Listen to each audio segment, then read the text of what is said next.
Hey guys, finally able to get out of the rut hut, out of the trailer here while the cabin's being built, and boots on the ground out here on the farm, taking advantage of the snow out the day after getting the 2022 season kicked right off. And these days are pretty special to me. I don't get to do this a lot because it's clients first, and but now having the property, this is why I bought it, is to showcase this and to bring this information to you. And we're pretty excited about some things coming here on the farm this year, just because of the showcase aspect of it, and then our hunting, obviously, that's going to follow it, and our success that's going to be tied to it next year. But today, what we're going to talk about, guys, is I've been waiting to do this, hopefully to time the weather correct. What we're going to do is we're going to talk about, it's an additive that I feel is very strong after you implement the transition. This is after the design is done, after the transition is done, after your stands are done, and maybe you've hunted it like we have for a year here, and I built the transition. You could see on the Cedar Ridge here, I've got the Cedar Ridge stand down there, I've got my ant stand, what we call the ant stand down here, and I've got a little logging road that comes in from the plot down to the bottom. The other stand, they're about 150 yards apart here. Built this transition in the cedars on the Cedar Ridge. It's exactly, I don't know if you can tell from the contour below me, but it actually laid right perfect right here on the bench. So what we're going to do this year is we are going to enhance this bedding potential on this transition. So what we're going to do is we're creating, you hear me talk about buck bedding pockets. Well, there's a couple of pockets that I design to these properties that we're building all over the country, and these are one of the additives that is super powerful after you make sure that your stands are there. Why do we do it after this, or before this, or after the stands are there and not before? Is the reason is we have to make sure you can get in and out. So this is, your access to your stand is good, and now we're just promoting it. What we're doing is, you see I've got a ribbon here behind me, guys, and that's an indicator. Instead of doing this on the board, I think this is one that you guys can benefit more when my boots are on the ground here on the farm. And this is why I'm so pumped about the future of the farm here, to be able to showcase this stuff right to you guys live, I guess you could say. So what we're doing, guys, is after the transition's built, we're putting pockets, habitat pockets, on the transition. Most of the time they're interior of the transition, and the reason for that is you don't want them to the outside of the transition. So my access is down here behind me to the ant stand, up the hill into the ant stand, and then up here it's up the hill. So these are PM stands, and you know, these are both north wind PM stands. I'm accessing from the south fence row up into these. The thermals are dropping, and actually the Cedar Ridge stand is kind of on a little plateau where I can hunt the mornings on that as well. But what we're doing is the transition's mulched, stands are in. What you need to do, this is a team project. You get in the stand, one of you gets in the stand, you, yourself, your son, your hunting partner, your husband, wife teams. One of you gets in the stand, one of you talks just exactly like we're talking. You get your phones on, put yourself on speaker, whatever the case is.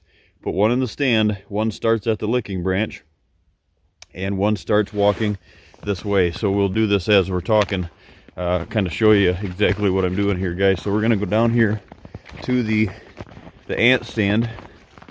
This stand is you can see I've got this. I'm going to flip you around here, guys. So you can see this is got a little debris from last year to clean up and stuff this year that we poked a hole in. You see, the problem that I've got here, guys, is when they cleared these fields years ago, this is not what I did. They cleared these fields years ago. They put these brush berms, so I've got little pockets all the way through here, but it's all just a brush berm, kind of as we talk, that predator trap. So we're going to get rid of that. But as you can see, this is the mulch outlet into the food plot. The food plot's right up here. You got that licking branch right there. I got the camera right in that corner. We're adding a post to it. So we're going to actually put a tree there, tie that post to it, make sure that that's good and hidden. We got the licking branch up here, and this is the food plot, is the corner of it right there. It actually elbows, so this goes right into the corner of that, comes into the inside corner. So that licking branch is serviced by that tree stand, that ladder stand, that primal stand that I've got there. So what we're doing is, guys, one of you is getting in that stand this A stand. The other one starts here at the licking branch, and we're going to start here right in the corner. And then one gets in the stand, like I said, the other one gets on the transition, and you start walking it just and talking about this loud as we're doing it. The guy in the stand, or the person in the stand, is watching you walk away from the stand. So you do this both ways of the stand. You go up the transition, and as you're going up the transition, the person that is in the stand tells you, hey, you're out of sight, you're talking, snap some limbs like that. And if you can't hear the person in the stand, you stop and hang a ribbon. As soon as you communicate with each other, we're gonna do this from one stand this way, and then you're gonna get down and you're gonna do this from the other stand back at us. And you're gonna hang, what you're gonna find is you might be able to do two of these. You know, there might be a gap between them, or there might be just one. We've got a case here that there's just one. So what we're doing is we're finding that sweet point, that sweet spot between where you know you can get in and out of the stand, whether it's AM or PM, and you can get in and out of both of these, and you're not going to booger these deer out of here. The morning's okay because they're not going to be here. What this does, guys, is this is a pocket on the transition that we're building. What it is for, it's for overflow.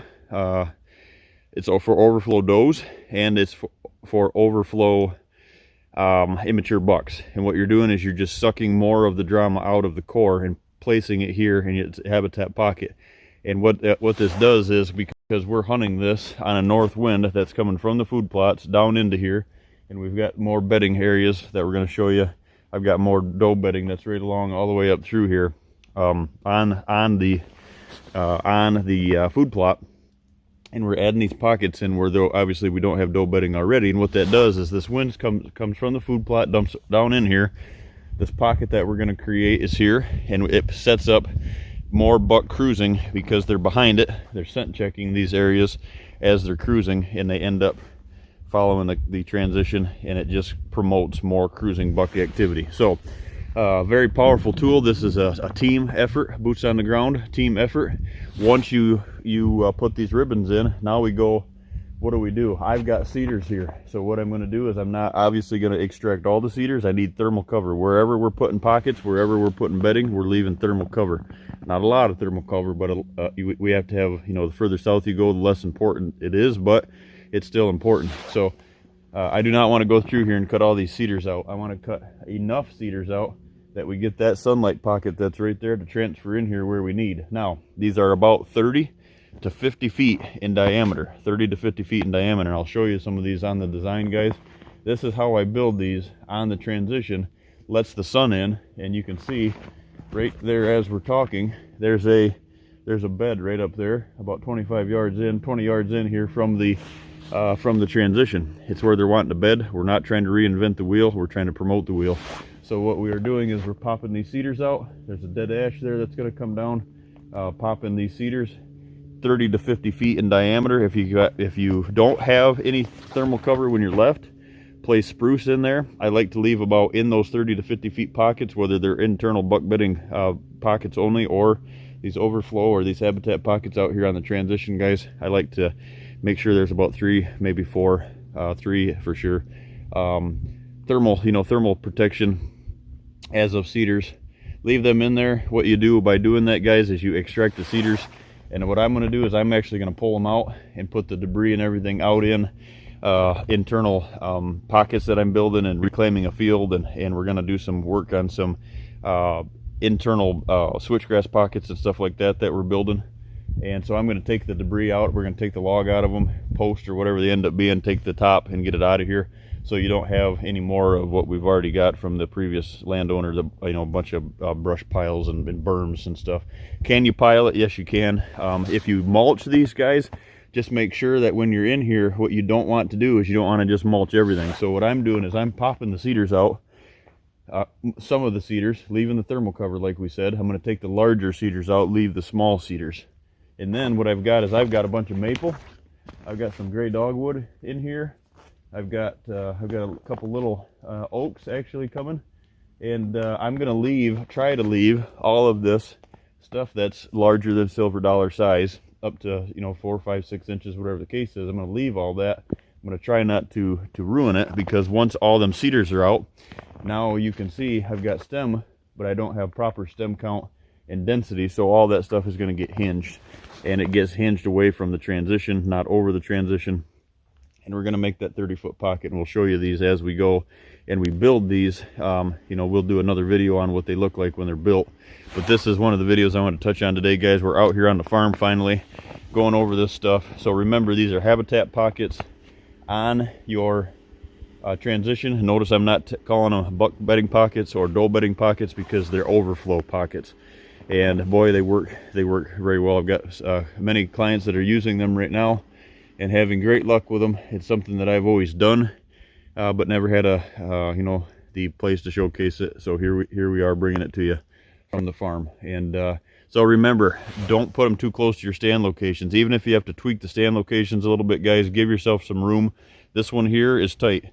The reason I can get it a little bit tighter is because I've got density. It's a real dense cedar ridge, so I can get away with stuff. If it's open hardwoods and you can't get in and out of that, and you have no protection as far as your contour, you know, give yourself some room. You know, if there's doe bedding, you might not have to put one of these in there. If there's a long stretch between you know, let's say between stand 3 and stand 4, there's no, you know, there's a 200-yard stretch of your transition, and there's no food plot there. So in other words, there's no doe bedding, especially on the outside.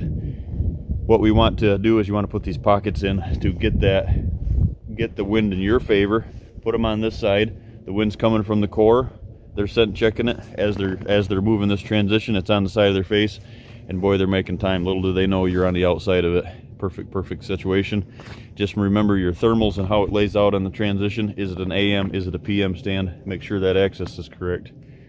So pretty neat deal here, guys. Work as a team. Place those ribbons. Remember your cedar. Relieve, if you have that cedar canopy, relieve some of it, but leave the thermal cover. Make sure you leave some of that good density for that side cover and for that thermal cover, and hinge the rest if it is a spot that's not already correct. And here I'm going to have a lot of open, you know, more not correct deer height, deer head level stuff that we're gonna have to come in and hinge. So just a good one here, guys, to start the project off, start the walk today. Wanted to bring that to you. Be safe and try these. They're pretty powerful.